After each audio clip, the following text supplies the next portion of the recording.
Hello everyone. Welcome to webinar Designing Data-Driven Framework with Selenium WebDriver. Okay, so the topic for today's webinar is Designing Data-Driven Automation Framework with Selenium. So first of all, we will be going through the agenda for this webinar, and then we will continue with the frameworks. So I'll give you a walkthrough as to what Selenium is, what kind of automation tool it is, what are the different flavors of Selenium, how Selenium can help you overcome problems of manual testing, and all. So in today's webinar, we will be mostly covering the data-driven framework of automation with Selenium. And then we will, first of all, I'll walk you through what exactly Selenium is, what kind of tool it is, how it can help you overcome your problems with manual testing, and how to design a framework which is efficient enough and very flexible for modifications. So whenever you want any kind of modifications, you can just uh, make a few changes and you can get your work done from your framework. So first of all, let's get started with Selenium. So what is the agenda of today's class? So we'll be learning what is automation. We'll be learning about the Selenium Suite. That is, what are the different flavors of Selenium, how they come together to serve the purpose of automation and everything. And then how to design a framework, that is the test framework, and we'll have a demo on designing a Selenium test framework which is data driven. So I hope you guys enjoy this webinar. I would like you guys to pour in questions as and when you have it, and I'll answer them if I'm into middle of something. So please give me some time to answer your questions. Else I'll be answering them at the end of the class. At the end of the class, we will have a 5 to 10 minutes session into which we'll just be having interaction for questions and answers. So is that good? Okay. So now all of you have been working into the testing domain, and you know that there are situations wherein you have to repeat the same test over different sets of data. So it is very tedious and tedious task to repeat the same test with different data. So what happens in this process is the manual tester, he feels tired. There is something known as boredom, which is attached to human emotions, which will ultimately affect your work. So the efficiency, it starts reducing with respect to the work, and you might miss out something. So what we are going to do is we would be solving this problem with the help of automation. So what is automation?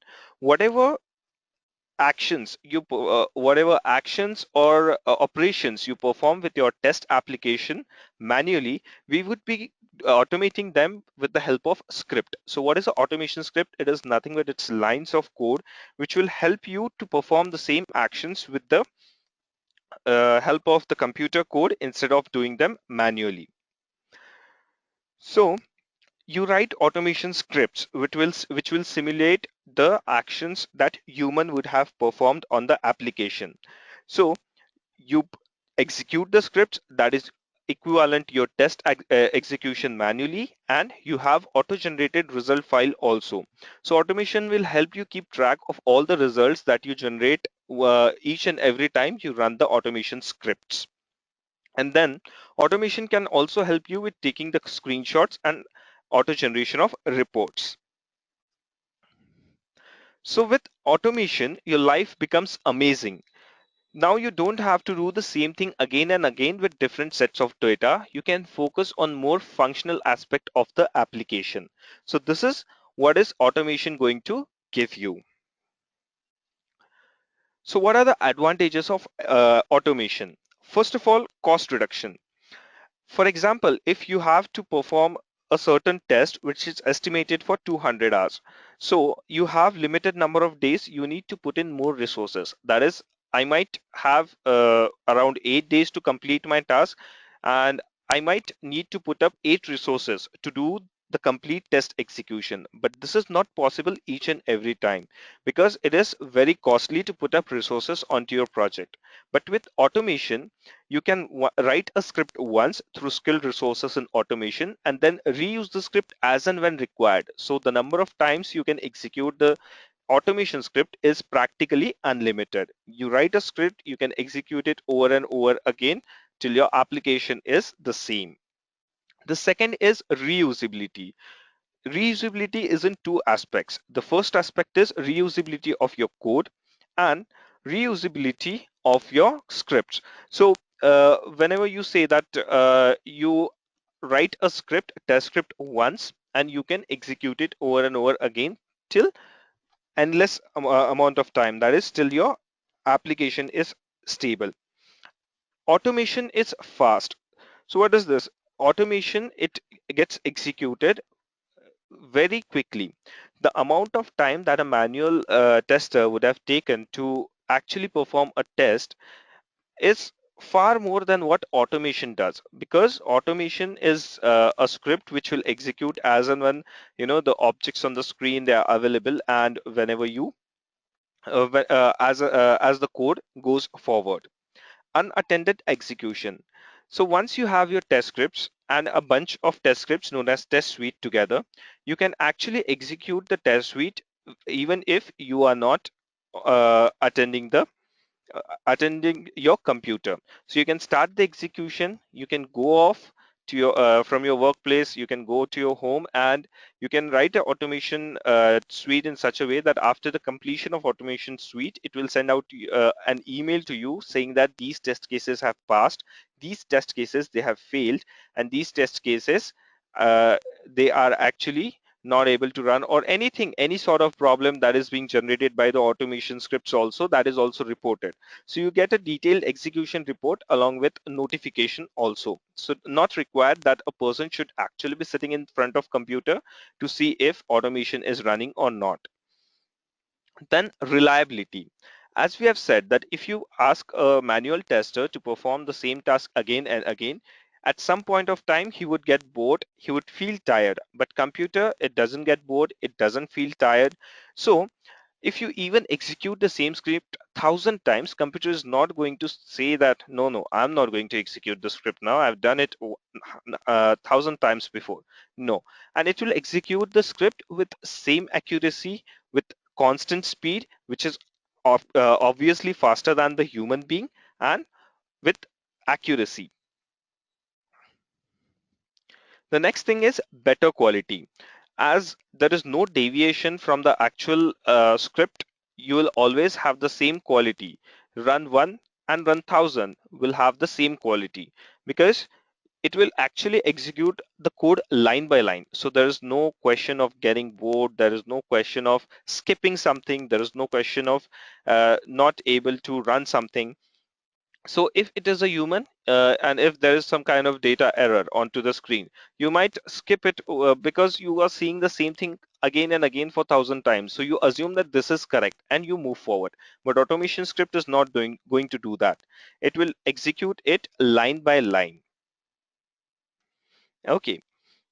So the next is Selenium is a suite of tools to automate web browsers across many platforms. So the first and foremost advantage of Selenium is that it is a tool, it is a suite of tools, that is a collection of tools to automate web browsers across many platforms. So now coming to the specific tool that is Selenium, it is a automation tool which is able to handle multiple languages, it is able to handle multiple operating systems and different browsers. So the suite, it consists of 4 different tools. So we will discuss that in next slides. So first of all, let us see what are the features of Selenium. Support for different programming language. So Selenium script can be written in Java, it can be written in Python, it can be written in PHP, it can be written in Ruby, Perl, or JavaScript, and still it will execute the same set of actions that were performed by the user. Support for different operating systems. You can write a script on one platform in on one platform, that is one of the operating systems in one of the languages, and you can execute it across multiple platforms, across multiple browsers. So it supports Windows, it supports Mac, it supports Linux, iOS, and Android. So you see there is a bunch of platforms that Selenium is supporting. Support for different browsers. So Selenium is, you can, with the help of Selenium, you can execute your test in Internet Explorer, Firefox, Chrome, Safari, Opera. So these are the browsers that are supported natively by Selenium. Okay, so now let us see why Selenium is important.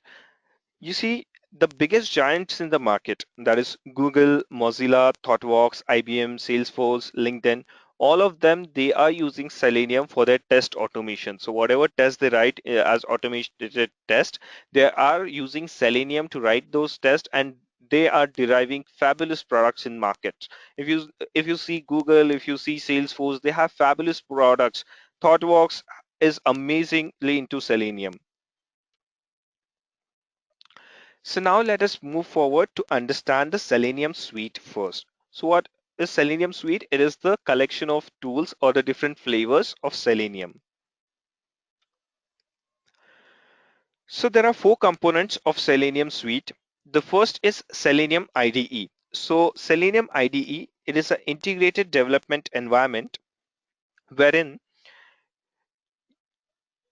sorry, Selenium IDE, it's an integrated development environment. So it comes as a Firefox plugin, and it is a actually record and play tool along with facility to export your test scripts to any of the target languages.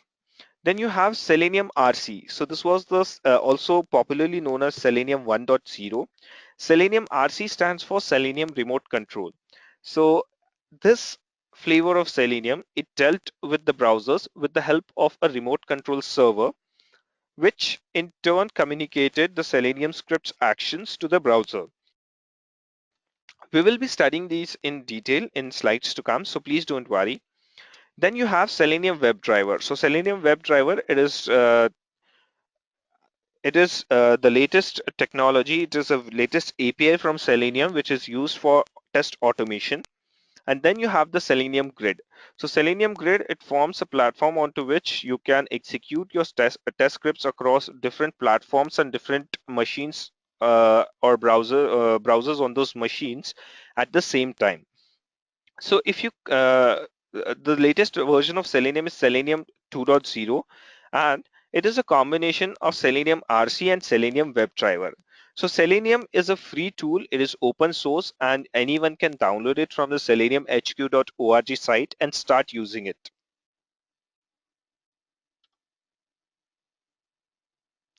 Okay, so let us see into detail what the Selenium suite has for us. First of all, the Selenium IDE. So Selenium IDE, as I told you, it's a Firefox plugin which records and plays back user interactions with browser.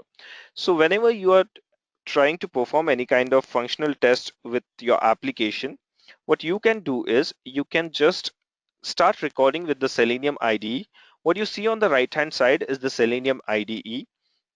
It is showing you the different there are different aspects of this. We won't be going into the details of this because the topic is the data-driven frameworks with Selenium WebDriver.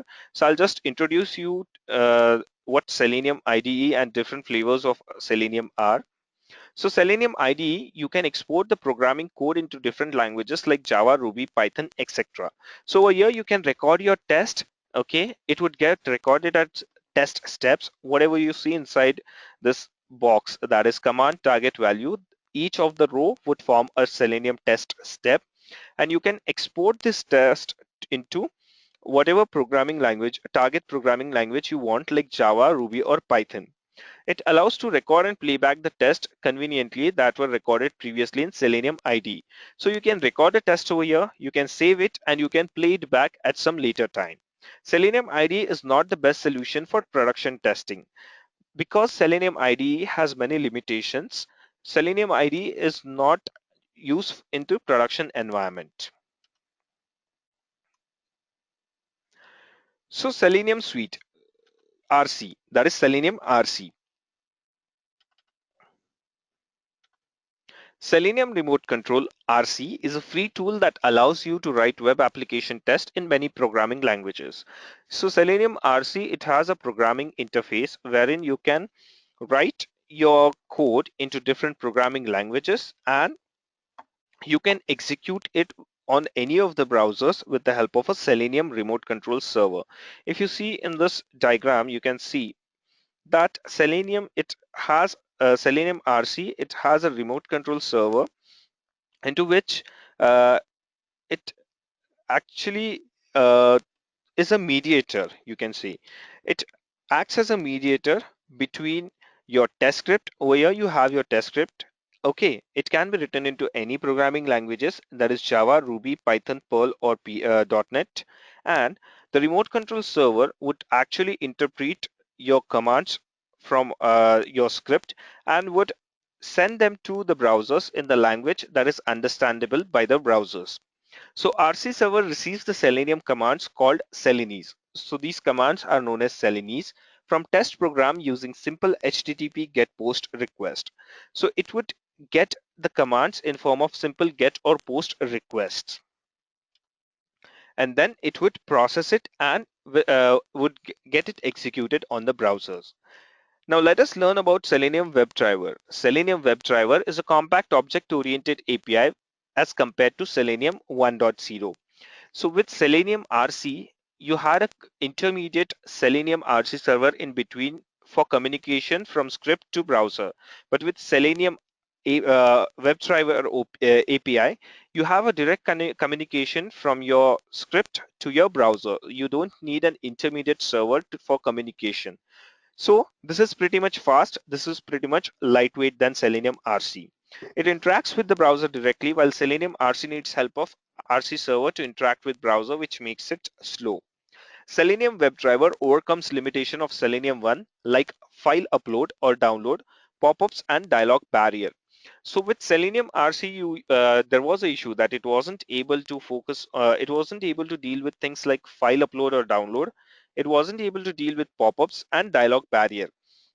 So all these were overcome with Selenium WebDriver.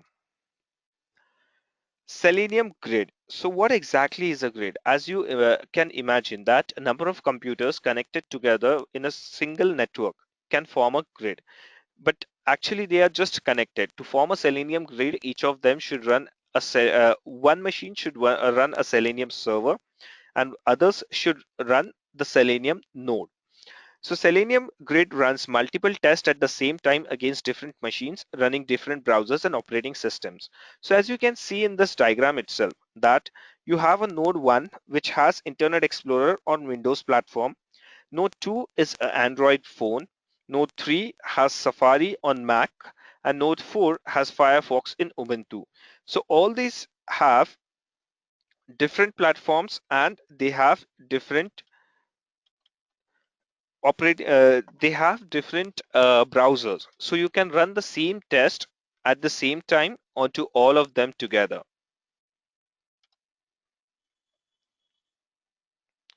Okay, so now let us come to the original or the main content of the webinar, that is designing Selenium test framework. So for designing Selenium test framework, generally we take help of Excel files to keep our data or the action keywords. That is, uh, okay, let me put it forward in a different way.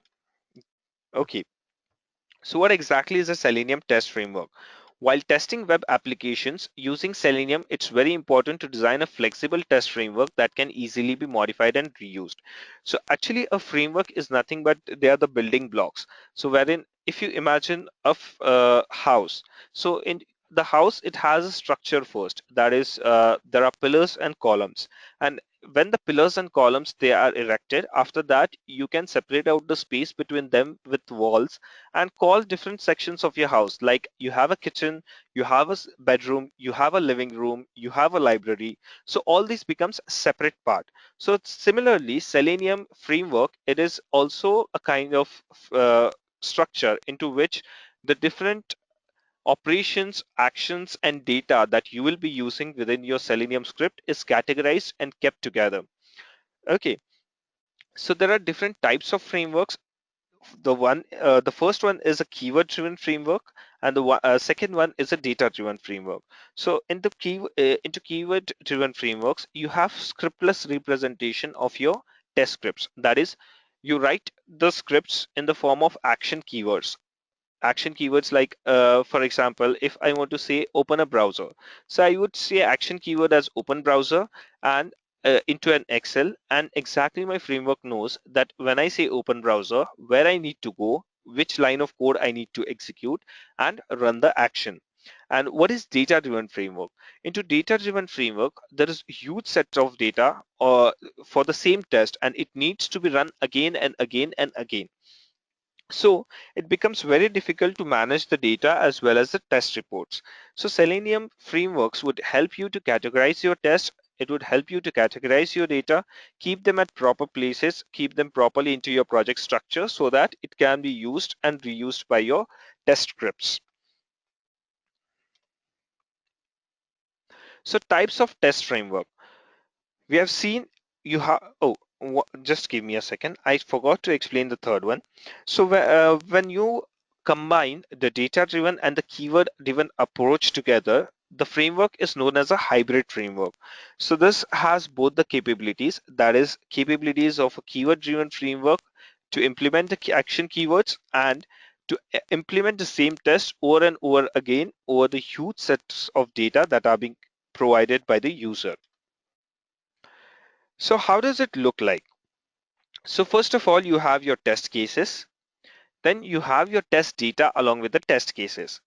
Now the test data, it is generally kept in Excel or XML files. Excel is more preferred because it is very user friendly. That is, you can easily modify whatever you have within your Excel files, and you can also uh, just a quick check, guys. Are you able to hear me? Okay, great. Actually, I didn't find any questions, so I thought whether I'm lost or something. Okay, so let us focus on the frameworks. So as I explained you, these are your test scripts that will contain the data of that will contain the scripts that you want to execute, and then you have your data which is kept in Excel files. So to read the Excel files with help of Java, you read another framework known as the Apache POI framework. So this framework is responsible and capable for getting data for you from the Excel files and Excel sheets. It is also capable of writing back the test results to the Excel files and iterating over the data sets that are provided by the user. So then you have your Selenium WebDriver. So Selenium WebDriver, it is the API that will help you to perform your test operations. And you have a inbuilt reporting framework within which will help you to generate reports over the huge sets of data and over the huge uh, test scripts that you are executing. Typically in industry, the scenario is like you execute almost 1,000 to 2,000 scripts within a particular regression cycle, which are run through automation. So if you can feel if you can feel, see, it's a huge amount of data that is being generated by each of the test runs, the reports, and any kind of data kind of screenshots that you might be taking within the execution and everything. So it's a huge amount of data that is being generated. So all these is maintained by the reporting framework. So as you can see, here you have the test results and reports, and you have the logs also. So what are logs? Logs are something that is generated by the system when a particular action is being performed. And your test cases, if you see downwards, they are in the form of hybrid framework, that is the keyword driven framework and the data driven framework. So let us see what a data-driven framework is. In the data-driven, let us see what a keyword-driven framework is. So in a keyword-driven framework, flow of the automation is dependent on keywords. Each keyword-driven framework has a specific meaning. For example, if I write wait, so that means I have to wait for some specific time. If I say verify, it's the validation of text, object, or value, or anything on the screen. When I say store, that means I want to write back an value from the web application to somewhere in my file system. When I say scroll down, I want to just move from the upper part of the screen to the lower part. When I say click, enter text, or select, they are actually actions. Those are Selenium actions that you will be implementing and then would be dealing with them. So when it comes to keyword driven framework, it is you can say a single scriptless representation of your test script. You would arrange the keywords in order you want them to execute. For example, I have to log into a particular application. So I know that first I need to open the browser, I need to navigate to the particular URL, I need to type in the username, I need to type in the password, and I need to hit on the submit button or the login button. So each of these actions would comprise a separate action. That is, open browser would be an action for which I would be using, for example, keyword as open browser. Then navigate to a particular URL, I can say get URL. So get URL is my keyword, and I know that get URL needs to be implemented as opening a particular URL on the web browser. Then enter the username. So for username, I know that I need to enter a text into a particular text box. So I would be telling Selenium WebDriver as to which text box I want to enter the text, and I would be passing on the text that I want to enter. So Selenium text will take care to find that particular element on the screen and enter the particular text into it. Similar thing is with password. So I can use the same keyword, that is enter text, for both the actions by providing different elements on the screen, and I can get through it. And then I have, last but not the least, the login button. So login button would have a click operation. So click operation is also defined within Selenium WebDriver. I'd be utilizing the click operation from Selenium by accessing it through some particular action keyword. So clear till this point of time, or you have any doubts, any kind of queries? Okay, so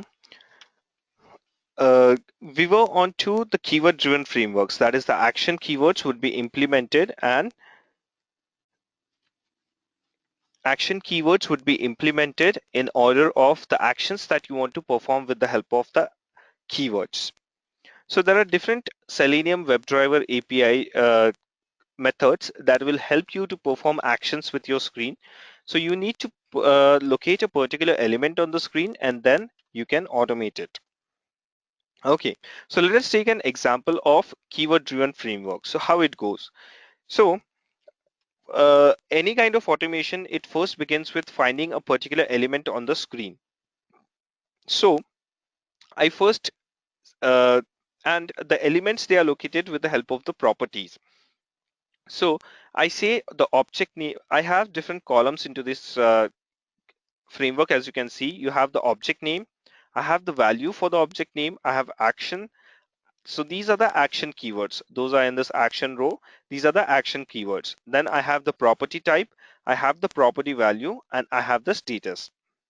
So into this, the object name, it will give you a picture as to what is there in that step. So this is nothing but it is for your own use. You can call it as an identifier for your object in the visual world. Then you have the value. So if you have any kind of value that you need to pass on from the script to the application, you can put it into this, that is the value column. Then you have the action. So this is the most important part. That is, what is to be performed. Now, if you can see, I have two actions, that is enter text and click. So out of which enter text has been used 2 times. So I'm reusing my code, and I have provided different properties as to where I need to enter the text. So what is property type? So whenever there are web elements, if you try to inspect the elements, that is try to go through the properties and see what locators are used for the particular element on the screen, you will be finding different attributes like ID, name, CSS tag, the XPath, and also the different types of locators like the tag name. So you can use any one of the locator to uniquely identify element on the screen. So once you are able to identify the element uniquely on the screen with a particular kind of attribute and its value, you will be able to exactly perform the action with the help of action keywords and their implementations. So what is the property type? Which identifier is used to find the object? So it will just state which identifier is used. For example, over here, I'm using the name property. Then in password field, I'm using the ID property. And then for the login, again, I'm using the name property. So property value. So what is the value? There is whenever there is an attribute, it has a key value pair. So the key is the name of the property and the value of the property is the value. So for name, there is a value known as log. For ID, there is a value known as user pass. So these are the values which will help you uniquely identify the elements on the screen. Then status. If the action was performed successfully, then your script would write back pass over here. And if the action is not performed, then it would pass on fail. So this is something that is written by your script at the runtime. Okay.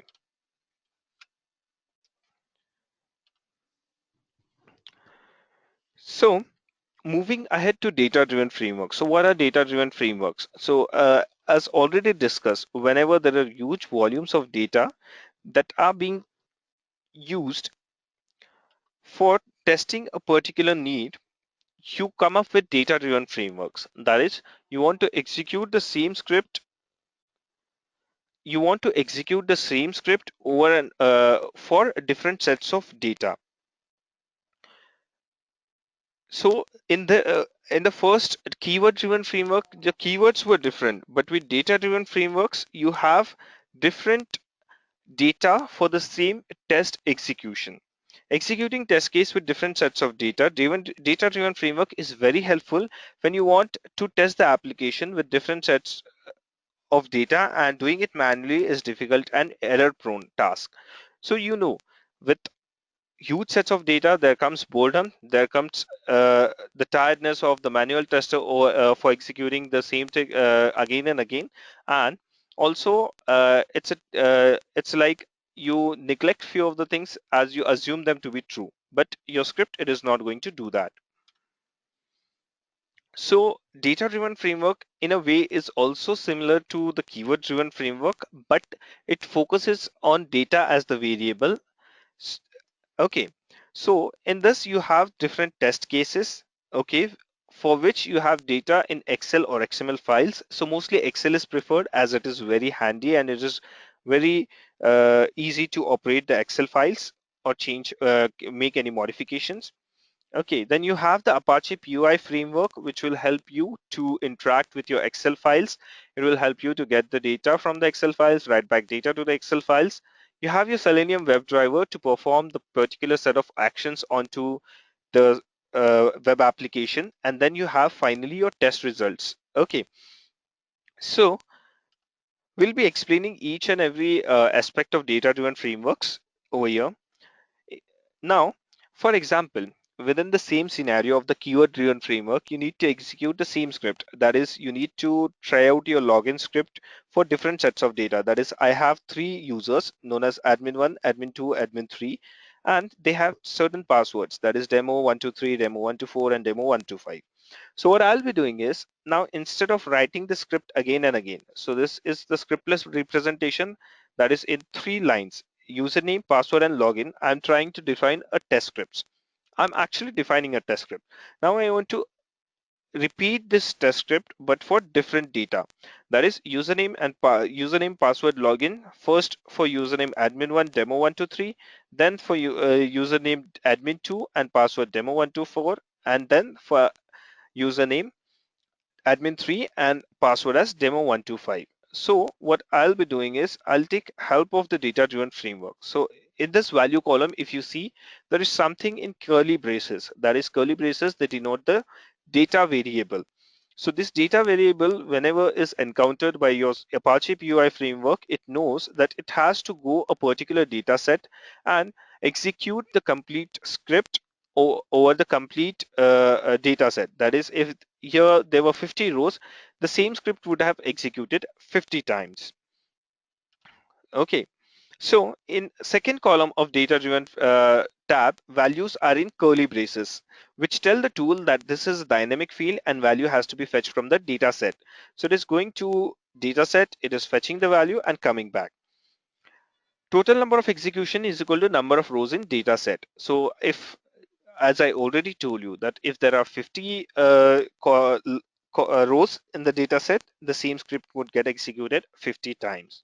So this is the beauty of data-driven framework. That is, you don't need to perform the same thing again and again.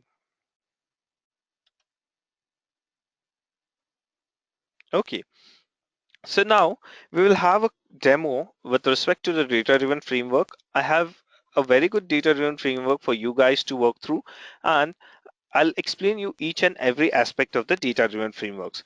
But before that, just let me know if you have any questions so far. You can just answer with simple yes or no if you don't have any questions. I know guys that you are muted. You can type in your question in the same chat window. So we have Prasanna who has a question, that is, do we have to prepare the document for all the views? Yes, Prasanna. See, because your keyword driven or data driven framework, it is actually defining what you want to perform. So you'll have to write it as a, you're actually, instead of writing the script, you're writing in it in one word within your Excel files. So definitely you'll have to write your documents if you have to execute different sets of tests. But if you want to just execute it over different sets of data, you can directly pass a parameter to your data, to your keyword driven framework or your data driven framework, from wherein it knows that it has to fetch some data. Okay, so we do have few more questions also, so I'll be answering those at the end of the session, guys. We'll just first of all try to get through one of the data driven frameworks that is, you know, it has a particular motto. Now I'll just explain you what this framework has to do. I'll first run through the scenario manually so that you guys can actually feel what I'm doing with the help of automation. So the scenario says that open a browser, okay, go to the site known as edureka.co. So once you navigate to this site edureka.co, you have search for a course text box. I want to type in particular test string into this text box, and I want to search. Okay, so when I click on search button, there is a search, there are the search results, those are being displayed to me. So what I want to do is, there is a certain title to each of the search results. So for example, the first title says automation testing using test complete 11.0. So my motto is, I know the expected set of results. So whenever I type in testing, I know for my application that there will be 6 result sets. I'll be having the titles of all these result sets, and I would like to verify whether they are in order and they are correctly displayed to the user. So when I type in testing, I have 6 result sets. Okay, I'll be copying the or I'll be getting the title for each of the result set from my web application. Okay, I have the same thing into my Excel file wherein I have stored the data. I will be comparing them, whether the expected title and the actual title. So as per the rule of testing, each of the test case, it at the end compares the expected results with the actual results. That is, for a known set of data, you compare the actual output from the application. So when these two are equal, that is expected and equal, you say that your script is passing, else you say that the script has failed. Okay, so in my case, I have a particular Excel file which I would like to show you guys. So this file is known as test script Excel file, and it has uh, a certain things. So first of all, what I'm trying to drive through data, I'm trying to drive to data the different courses that I'm searching. I'm trying to search with my with a keyword known as database. Okay, then I have a certain set of results. I'm trying to search through with the help of keyword Python. I have a certain set of results through Git, testing, Hadoop, Java. So for instance, if tomorrow I want to search with another keyword altogether, I can utilize this same framework. I'll be just adding over here the keyword that I want to search. And along with that, into my data sets, what do I have? I have each of columns as my expected output. So this is my expectation that whenever I type in testing, I should be shown 6 results, and those 6 results should have the following titles, that is automation testing using test complete, functional testing using test, Ranorex, manual testing for beginners, testing with Selenium WebDriver, mastering Node.js, and Ruby with Cucumber, so self-paced. So all these titles are my expected titles, and I want to compare them with the actual titles that I get from the web application.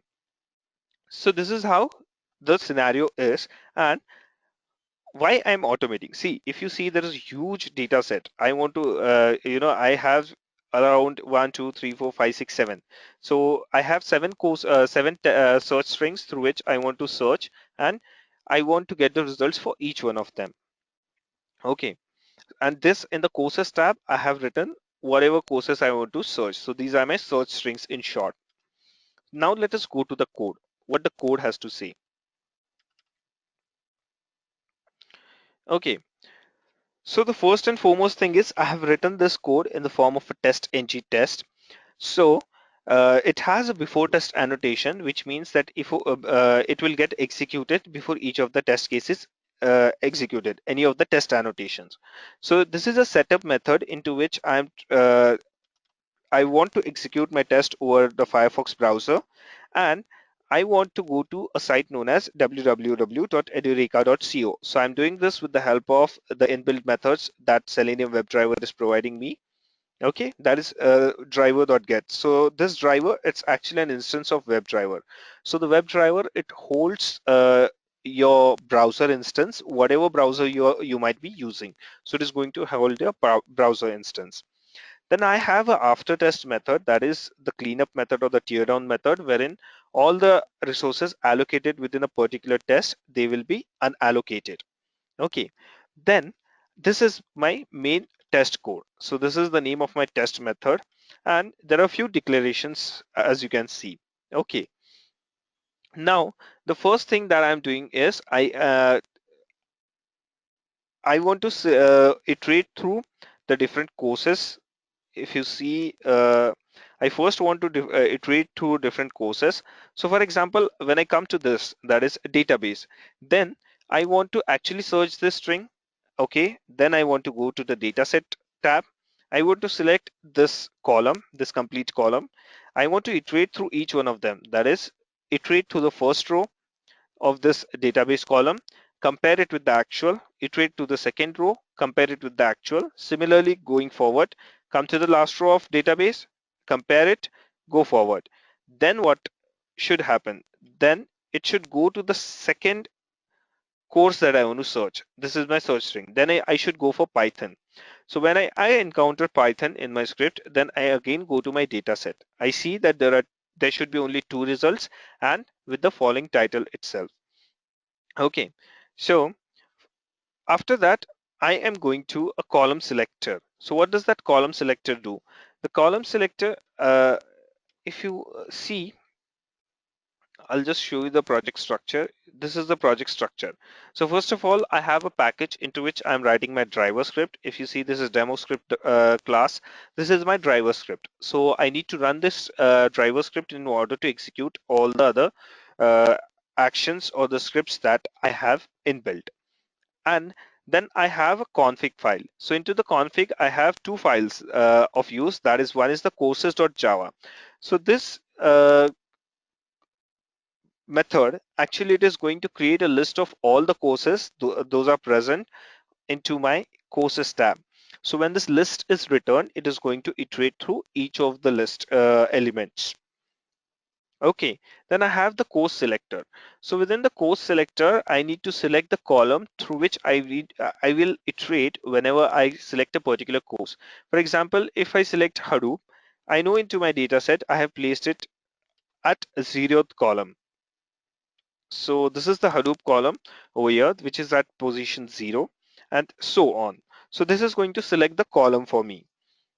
Okay, then I have my data engine wherein I have actually kept my test script. That is the Excel which is providing me data. Over here, this is the Excel. So this is the data set and this is the courses that I want to iterate through. Okay, then I have the utility package. So within the utility package, I have written a class for Excel utility. So this is the class that will help me to read data from the Excel, to iterate through different rows and columns of the Excel, to get the cell data, and also to write back results to the Excel. So if you see, there are four methods, major methods over here. First is the set Excel file, into which I am setting the path and the sheet. So I need to provide the path of the Excel file to which with which I want to deal, and then I need to provide the sheet name. So whenever you open a particular Excel, you have these. This is the Excel file completely, that is known as an Excel workbook, and within the Excel workbook, you have different Excel worksheets. So configuration is a worksheet, dataset is a worksheet, master is a worksheet, Edureka it's a worksheet. So all these comprise the worksheets. So when these five worksheets come together, they form a Excel workbook. Okay. So after that, this is a method, get cell data. From the name itself, you can know that it is going to get the data from the Excel sheet actually, and it accepts two parameters, that is the row number and the column number. So you need to provide the row number and the column number of the cell from where you need to fetch the data. So one important thing about Excels, the index, they would start from 0. Sorry.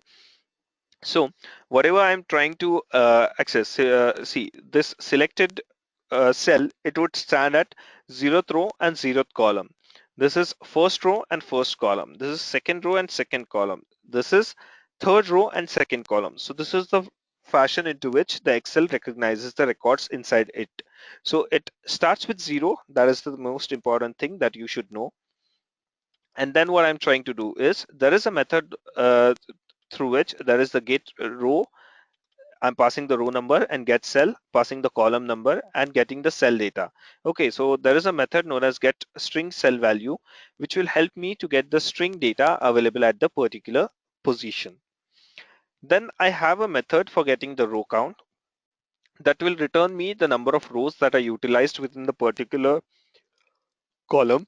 So if you go through this, it would return you 6. Why? Because it starts with 0, 0, 1, 2, 3, 4, 5, 6. And that is the reason I have just placed a counter to increase it to the actual row count. Okay, and then it is returning the row count. The method below this, it is used for writing back results to the Excel file. So if you see the write result to the Excel file, and it has a parameter known as a map. So map is it's a collection part of collection framework from Java. So it is in the form of key value pairs. So whatever is entered within the map, it has a key and it has an associated value to it. Okay, so after this, let us go through the row the next lines of code. So there are particular things, that is you have a row header, you have a column header, and then you iterate through the particular row or column of the Excel file and get to the particular action. So this will basically write back the results. So whenever we are writing back the results, I will show you this. The most important is the driver script. So from the driver script, what we are trying to do is, we are first of all selecting the Excel file and the Excel sheet that we want to deal with. That is the courses first. Then I'm getting the row count of the courses, because I want to iterate through each and every row of the course. Okay.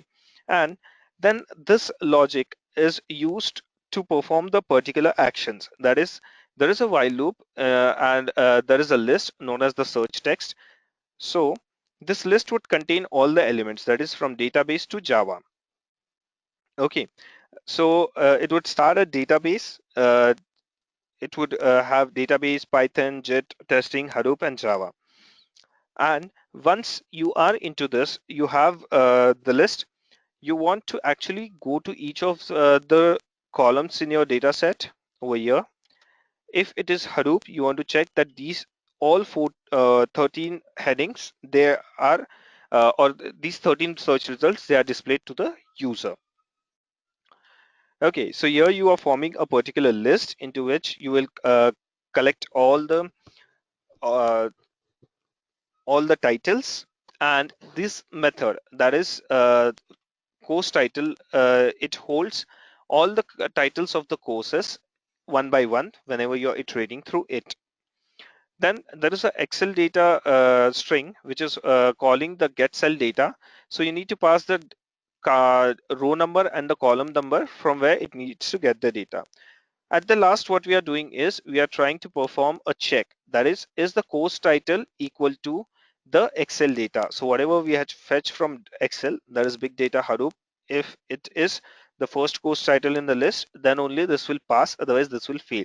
And at the end, we are writing back all the results to the Excel file. So let us quickly run this to see what happens. So what I expect it to do is, for all the particular courses, I expect it to verify that these titles are present.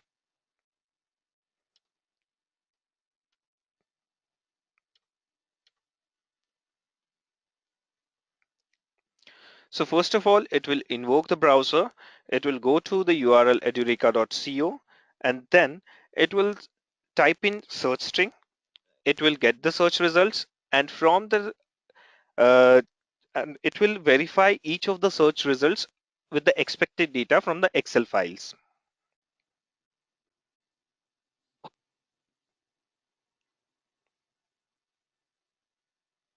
So this is the Edureka site. It has landed on the Edureka site.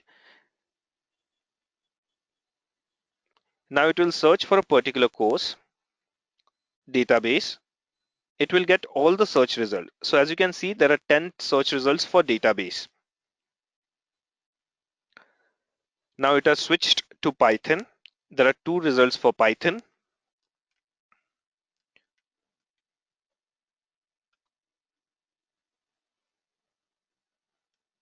Moving ahead for JIT, there are 3 results.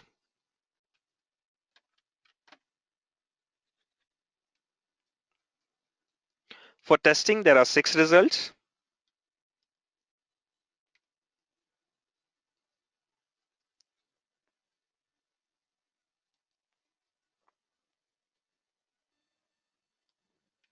Then you have Hadoop, for which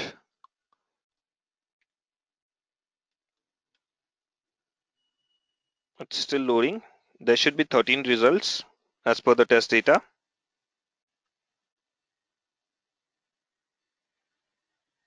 As you can see, there are 13 results. Next is Java. So you see, in one shot, by writing just few lines of code, I have executed it over the complete data set that I do have. So let us analyze the test results now.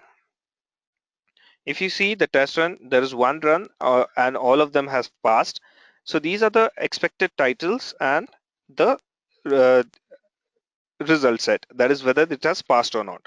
So we have written this complete result set to a Excel file itself. So if you go to the Excel file and you go to the results tab, you can see I have the course title and I have the result, whether the particular course title was present on the screen or not. So if you see, this is the Python part. That is for Python, as many results were there, it has actually brought up all the titles and compared it with the data in my data set. So when this data was matching, only then the results were printed as pass. So now the next thing is, how do I modify it? So if for tomorrow I don't want to go for Java, I don't want to check for Java, I don't want to check for a few of the courses. So let us see.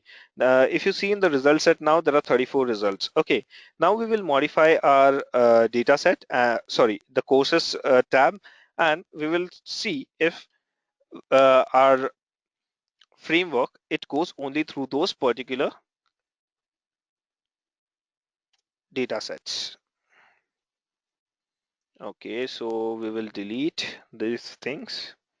Okay, now we have only two things, that is database and Python. So we will save this, okay, and we will run the same test script again. So see, in less than 2 minutes, I made the modifications to my test script and I'm again ready to run it.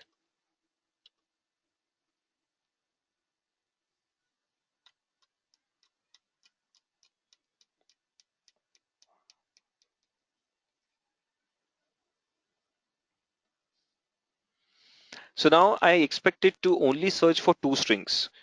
The first one was database and the second is Python.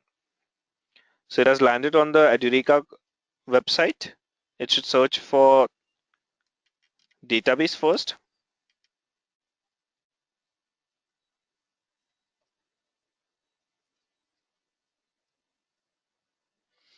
It has got 10 results. It should search for Python second, and it should end the test case now because I haven't provided anything into my data set apart from that. As you can see, it has just gone through the two uh, two search strings, that is database and Python, and it has brought me the results. So these results, they are more beautifully written back to my Excel files.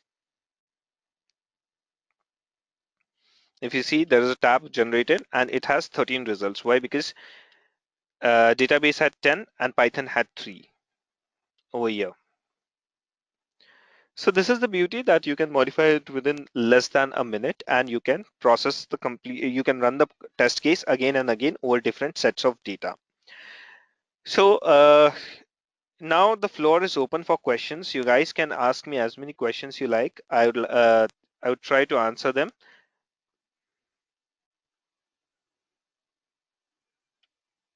Okay, so we have a question, that is, we are currently working on Selenium Grid plugin inside Jenkins.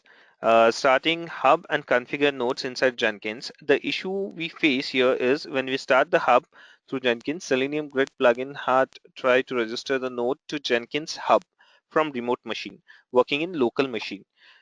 We face couldn't register the node, unable to reach the hub. Please let me know how to fix the error. So guys, this webinar is very specific to data-driven framework. So if you have any questions with respect to the frameworks, that will be great. I'll be more than happy to answer them. So we have a question from Vishnu. Vishnu is asking, which framework is used most? That is the data-driven or the keyword-driven? That's what your question is to.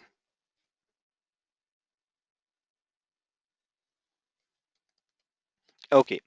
So, Vishnu, most of the time, it's the hybrid framework that is used because uh, the people who know the application as well as the different aspects of application, they would like to put it in the form of action keywords for any newly coming person to just, or even the developers, if they want to write the test, so that the test can be written in just few words into an Excel file. So that is the reason we combine the data-driven and the keyword-driven approach, making it a hybrid framework for working. So does that answer your question? So we have a question from Murli Krishna. He says, in data-driven framework, all projects are same. Uh, you mean to say that whether the data-driven framework is it same for all the projects?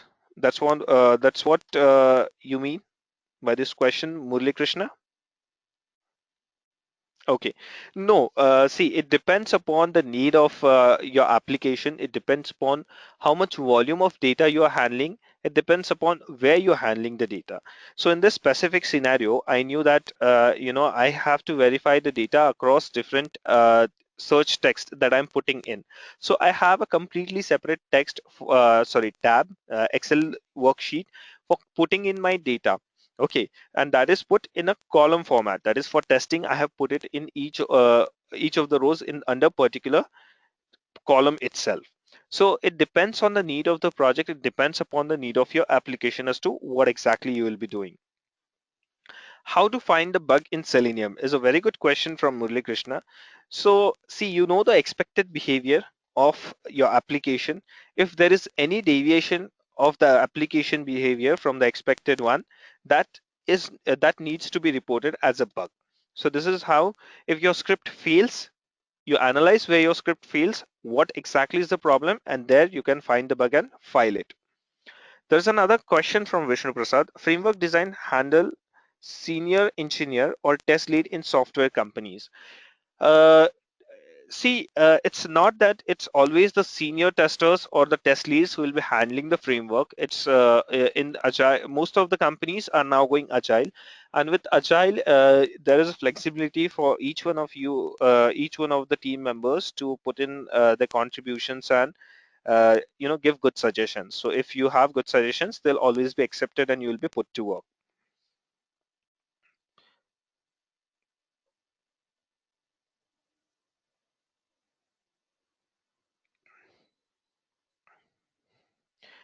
Okay, so there is another question from Murali Krishna. He says, is there any issue? What I'm assuming is a bug or a programming mistake. So for this, whether it's a programming mistake or whether it's a bug, you need to be very sure as to what exactly you're performing. Okay, the deviation of application from the expected behavior is known as a bug, whereas the deviation of your script from the expected action to be performed is known as a mistake in the script.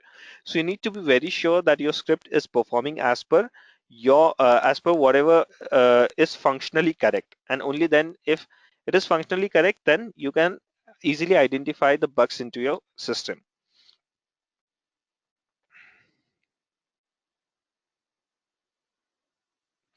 Okay. So there is another question, that is, what is the framework folder structure? That is what you guys want to know. So I'll quickly walk you through the framework folder structure.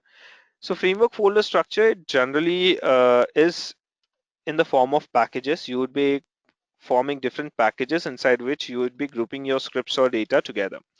So if you focus on this particular area which says keyword driven framework, okay, over here I have different packages. So this com.demo.script is my driver, is where I'm keeping my driver script. Then I have a configuration package wherein there are files related to configuration. Sorry. So whenever I want to make a configuration, a particular configuration, I would be accessing the methods or these classes to get the configuration in place. Just like I have courses. So what are the courses that I have put in my Excel file, and then the course selector, which course I want to select. So all these things would come from the configuration.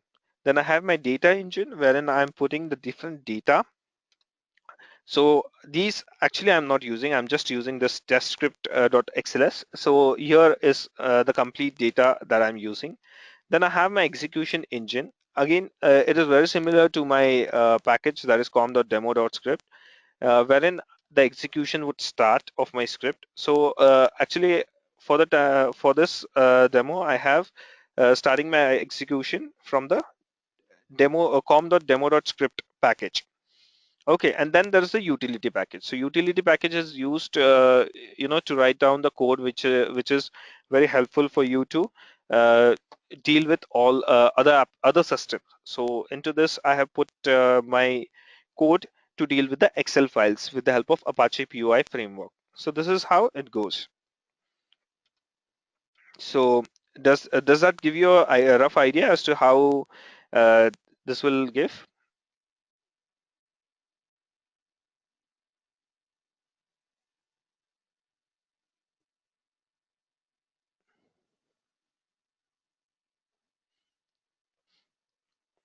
Okay. So guys, let us move ahead.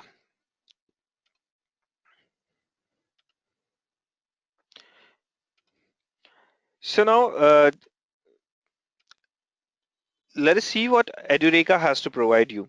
So we have a course for testing with Selenium WebDriver, wherein we are covering all the aspects of Selenium WebDriver, starting from what exactly Selenium is, how to install the tool, how to get it working, what are the different flavors, all the content related to the flavors as to with the Selenium IDE, how it works, Selenium WebDriver, Selenium RC, and Selenium Grid, how all these things put together work is covered under the course.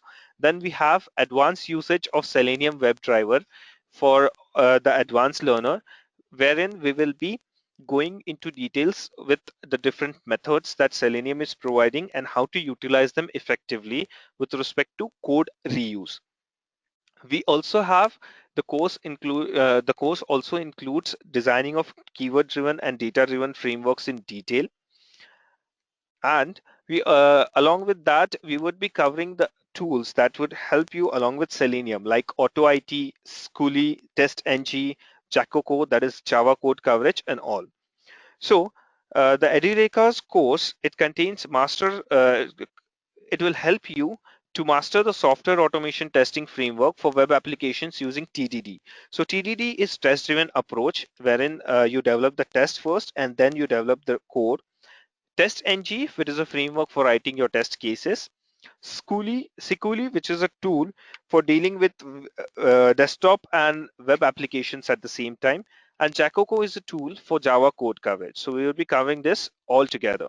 We have a live online class which runs for 30 hours. So you would be having 30 hours of theory, and you have assignments for 20 hours. So 20 hours of practical work and also a project which would run for 20 hours. You would have, once you register with Edureka, you would have lifetime access to 24/7 support, wherein you can raise your tickets with respect to any of the issues you are facing. You would be provided with live chat option and uh, expert technical members who would assist you with your query. So with this, we come to the end of the webinar. Hope you guys have enjoyed this webinar. You have got to learn something from this, and we would surely like to see you on board in Edureka. We have a batch for testing with Selenium WebDriver starting on 21st of November. So if you guys can visit the Edureka page, that is www.edureka.co, testing with Selenium WebDriver, wherein you would get all the details about the batch and what are the course contents. Also, this batch is a weekend batch which would typically run in the morning or evening depending upon the time slot, and you have 3 hours of class for each Saturday and Sunday, which would mean the 5 weekend batch covering 30 hours of your theory. And all the time you have the support, so that if you are facing any of the issues with your assignment, you can get back to us. We have a question from Vishnu with respect to certification. Yes, Vishnu, we have a project work which we will, once on completion of the project successfully, you will be provided a certificate from Edureka, which you can directly add to your LinkedIn profile. So you need to complete your project work, you need to submit the project, and once your project grades are out, you can attach your certificate directly to your LinkedIn profile. So that's all for today, guys. Thank you for joining. It was great to have you guys on board. Thank you for attending this webinar, and you guys were fantastic audience. You had great questions. I hope I have answered them all. So thank you. Good night. Bye-bye.